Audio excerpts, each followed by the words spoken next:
Hall juga, Bunda sebagai pelaku UMKM sangat senang bahwa hari ini kita mengadakan lomba dekorasi tumpeng. Jadi untuk seluruh masyarakat umum bisa ngikut gitu hari ini.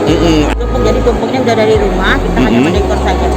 Ada berapa peserta? Ada 40, karena kita batasin karena mengingat protokol kesehatan, jadi kita hanya 40. Kalau peserta sendiri hampir 100, jadi kita cuma membatasi sampai 40 peserta saja karena keadaan.